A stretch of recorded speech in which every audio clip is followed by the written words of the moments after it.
Good morning from McKinney, Texas, where voters on Saturday had a chance to approve a bond issue to build a new passenger terminal here at McKinney, which is currently a general aviation and business airport.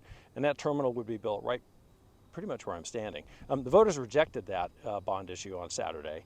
The question is, moving forward, does the city want to build the airport with other funding mechanisms? Because the vote wasn't to approve the airport, it was whether to use city bonds to fund it.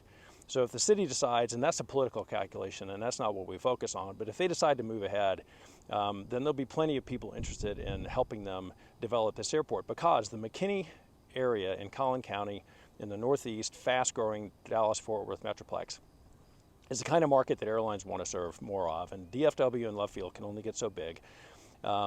And traffic will become more and more daunting from this part of the Dallas-Fort Worth area in the years ahead. So this market is likely to be attractive to airlines in the future, irrespective of who develops a terminal if they decide to move ahead with it.